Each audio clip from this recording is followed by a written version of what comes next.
mês de junho, alertamos para o risco de volatilidade e de piora adicional nos preços de ativos. De fato, isso aconteceu, não porque novos eventos apareceram, mas porque há uma digestão do impacto da paralisação dos caminhoneiros, impactando os dados de atividade econômica, assim como todas as incertezas em relação à eleição e em relação a essas disputas comerciais entre a China e os Estados Unidos. Esse quadro ainda vai impactar os mercados no mês de julho, mas talvez com alguma acomodação da volatilidade.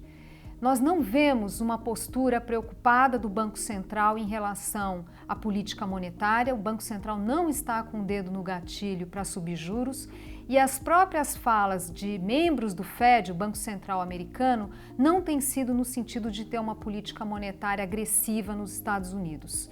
Esses elementos continuarão impactando os mercados no mês de julho, mas acho que existe uma chance de alguma acomodação, alguma redução da volatilidade. Primeiro, temos uma postura bastante serena do Banco Central do Brasil, que não está com o dedo no gatilho para subir juros. Tem feito um discurso bastante ponderado, ressaltando a inflação bem comportada e a ociosidade na economia. Os membros do Fed, o Banco Central americano, também não estão com um discurso de uma política monetária, um aperto monetário agressivo nos Estados Unidos. E não vemos novos elementos nessas discussões do cenário internacional. Isso ajuda a conter um pouco a volatilidade, mas um ponto importante aqui é o tamanho do ajuste que já ocorreu. Pegando a taxa de câmbio, que é uma variável chave aqui, que acaba inclusive impactando os demais mercados, tanto a inclinação da curva de juros quanto a bolsa, a taxa de câmbio, a gente vinha observando ali ainda no ano passado que ela tinha uma gordura, que o nosso câmbio estava ligeiramente sobrevalorizado em relação àquilo que era sugerido pelo cenário internacional. Conforme foi sepultada a ideia da reforma da Previdência, conforme os dados de atividade neste início de ano surpreenderam negativamente, a gente viu essa gordura se fechar. De lá para cá, o que a gente vê é a depreciação do real seguindo mais ou menos em linha com o sugerido pela própria valorização do dólar no mercado internacional.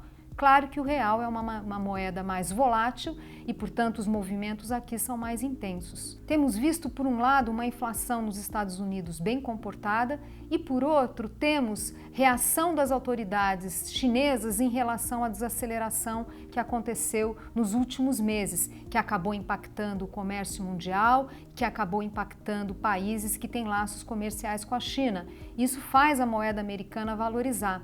Mas as autoridades reagiram, vimos aí a autoridade monetária da China aumentando a liquidez na economia, relaxando a política monetária. Isso pode ajudar a frear um pouco o espaço para a valorização do dólar. Em relação ao quadro eleitoral, é verdade que tem agora esse jogo dos candidatos procurando ampliar sua base, mas isso ainda não vai ter reflexo nas pesquisas eleitorais. Então, sim, existe algum espaço para volatilidade. O momento ainda requer cautela, mas não vemos volatilidades tão acentuadas como foram as dos meses passados.